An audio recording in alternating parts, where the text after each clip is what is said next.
Hi guys, welcome to Anushala by Anushri. This is the fourth lecture of class 9th history and we were studying about the French Revolution.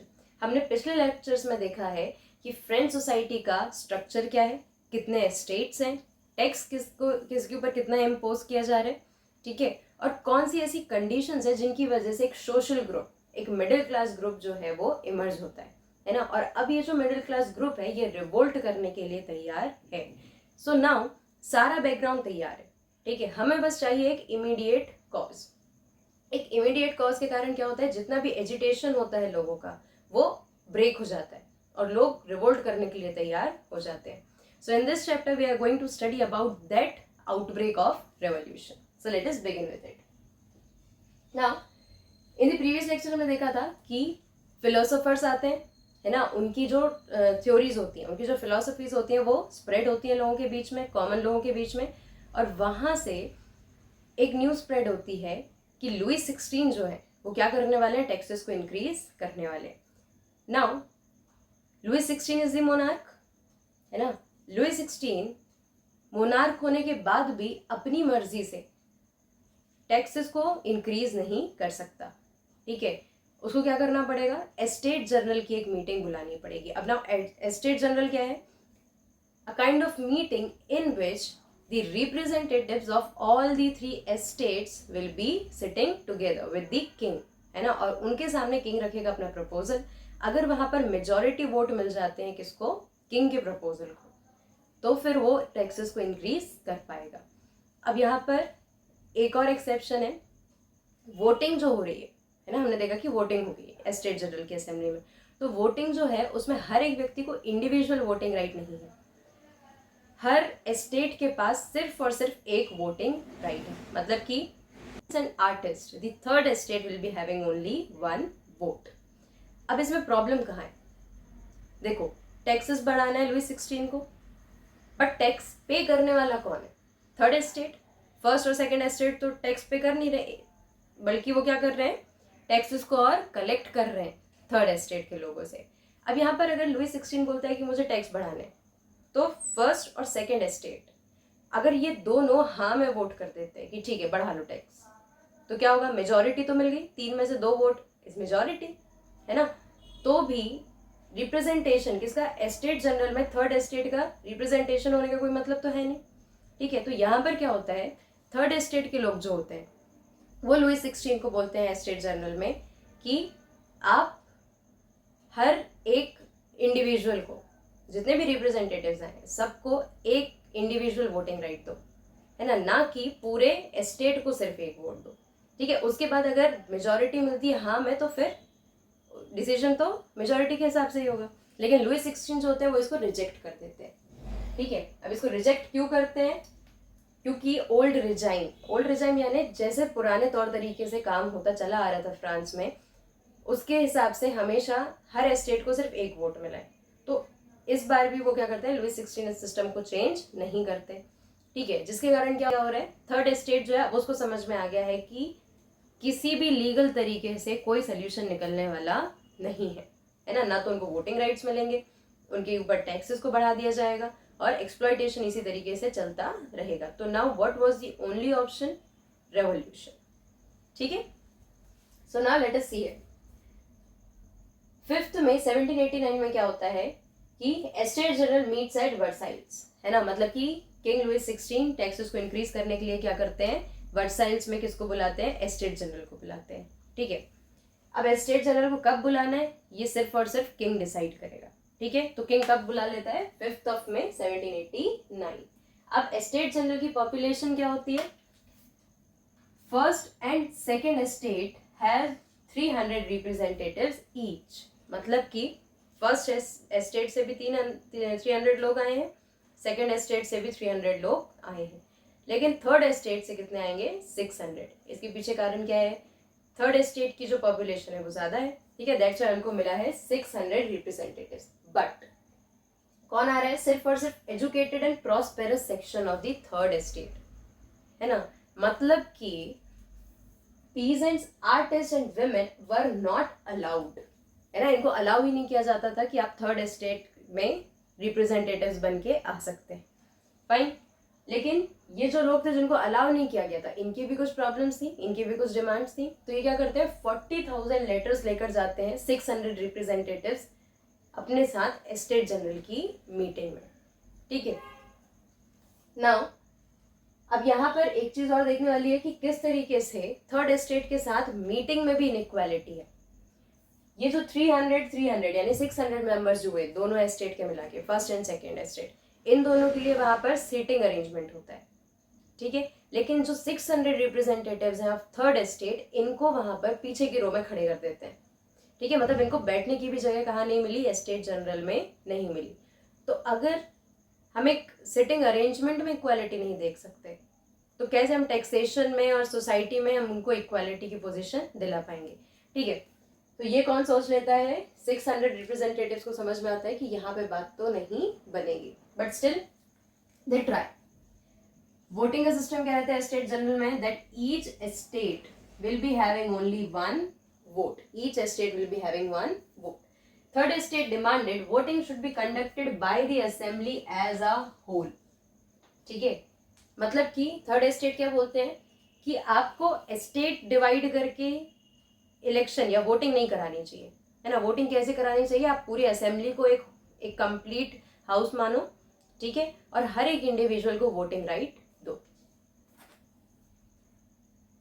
Where each member would have one vote, but this was rejected by Louis 16। Then third state walked out in protest. Third state वहां से बाहर चले जाते हैं as a sign of protest. अब बाहर जाने के बाद क्या होगा, बात यहाँ खत्म तो होगी नहीं, क्योंकि थर्ड स्टेट को समझ में आया कि अब जो करना है हमें ही करना है, तो बेटर है कि हम रिवोल्ट करें, है ना। तो ये था इमीडिएट कॉज। ठीक है, ये जो रिजेक्शन था इनकी डिमांड का कि हर एक को इंडिविजुअल वोटिंग राइट नहीं मिल रहा है, ये था इमीडिएट कॉज। ठीक है, तो नेक्स्ट सेक्शन क्या होता है थर्ड स्टेट का, The representatives of third estate viewed themselves as the spokesperson for whole France। ये जो 600 मेंबर होते हैं, 600 रिप्रेजेंटेटिव्स होते हैं थर्ड स्टेट के, अब ये अपने आप को किस नजरिए से देखते हैं कि हम पूरे फ्रांस की आवाज है ना, हम पूरे थर्ड स्टेट की आवाज है और हमको ही नहीं सुना जा रहा है।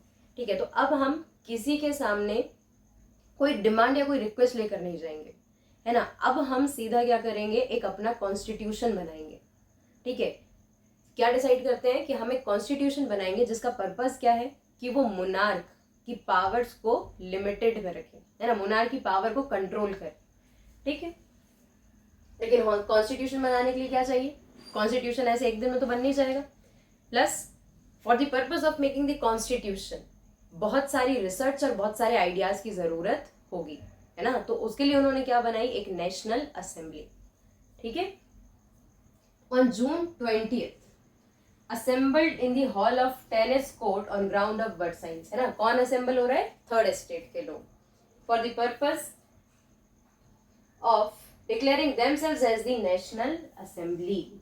ये जो थर्ड स्टेट के लोग हैं, है ना, ये अपने आप को क्या बोल रहे हैं, नेशनल असेंबली, अपने आप को क्या बोल रहे हैं, नेशनल असेंबली।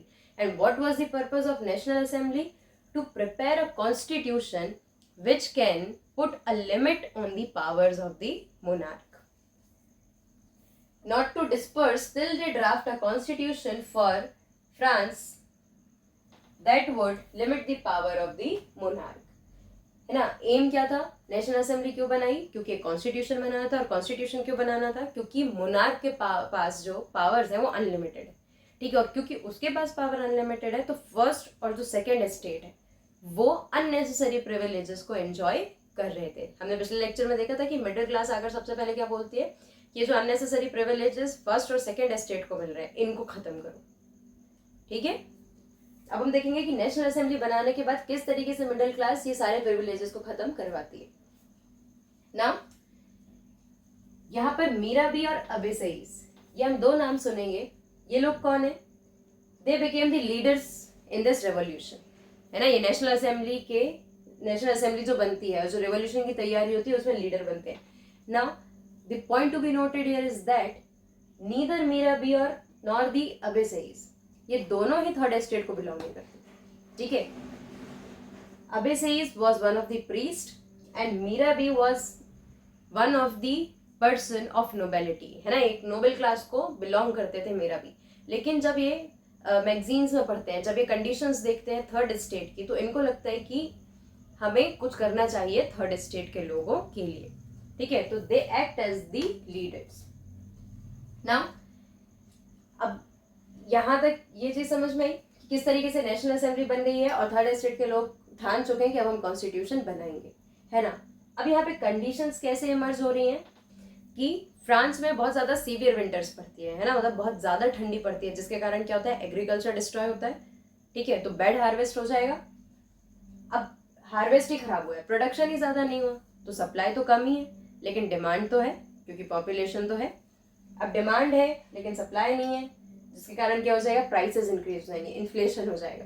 और प्राइसेस इंक्रीज होंगे तो यहाँ पर हम देख रहे थे कि बहुत सारे जो मैन हैं वो आर्मी में लगे हुए हैं, वो रेवोल्यूशन में लगे हुए हैं, है ना, मतलब कि रेवोल्यूशन की तैयारियों में लगे हुए हैं। तो बाकी सब कुछ मतलब हैंडल करने की जिम्मेदारी, घर के लिए पैसे कमाने की जिम्मेदारी, और जो चिल्ड्रन है उनकी देखभाल करने की जिम्मेदारी किसकी, वेमेन की। तो उनके लिए खाना लेने जाती हुई जो वेमेन थी, है ना, जब उनको बहुत ज्यादा गुस्सा आता है कि इतने ज्यादा प्राइसेस हैं और हमारे पास पैसा नहीं है, ठीक है, और सप्लाई बिल्कुल भी नहीं है ब्रेड की, तो फिर वहां पर क्या हो रहा था, वेमेन जो रहती हैं उनको बहुत ज्यादा गुस्सा आता है, वो इतनी ज्यादा एजिटेटेड हो जाती हैं कि वो दुकानों में हमला कर देती है ना, जो राशन शॉप्स होती हैं वहां पर वो हमला कर देती है, जिसके कारण क्या होता है, जो किंग है ये क्या बोलता है अपनी ट्रूप को, अपनी आर्मी को बोलता है कि अब आप पेरिस में एंट्री लो, है ना, अब आप पेरिस में एंटर करो।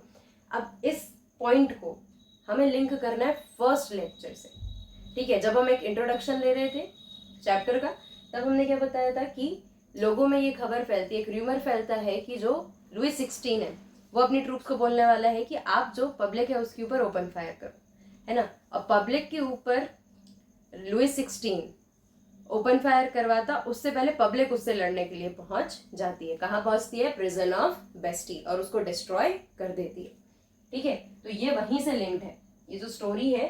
अब हम कहाँ पर आ रहे हैं, डिटेल में पहुंचे हैं, तो हम इस पॉइंट को वहां से लिंक कर रहे हैं, है ना। अब यहाँ पर क्या हो रहा है, जब लोगों को पता चलता है कि लुई 16 अपने ट्रूप्स को भेज रहा है पेरिस में, तो वो भी अपनी आर्मी बनाते हैं, है ना।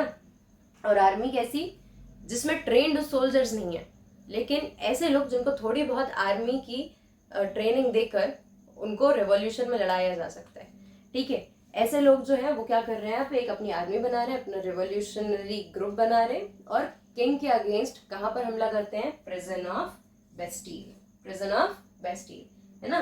सो प्रिजन ऑफ बेस्टील में क्या करते हैं, हमला करते हैं, वहां पर जो कमांडर होता है उसको एग्जीक्यूट करते हैं, उसको मार देते हैं, जो 7 प्रिजनर्स होते हैं उनको रिलीज कर देते हैं, प्लस वहां पर जितने भी आर्म्स और वेपन्स उनको मिलते हैं उन सबको कैप्चर करके अपने पास ले आते हैं। साथ में दे वर सो मच एजिटेटेड, वो इतना ज्यादा हेट कर रहे थे इस समय लुई 16 को और ये पूरे एस्टेट सिस्टम को, कि वो क्या करते हैं, बेस्टील को ही डिमोलिश कर देते हैं, पूरे जेल को ही खत्म कर देते हैं, और फिर उसके स्टोन पीसेस को जाके मार्केट में बेचते हैं, और लोग उन स्टोन पीसेस को खरीदते भी हैं। क्यों?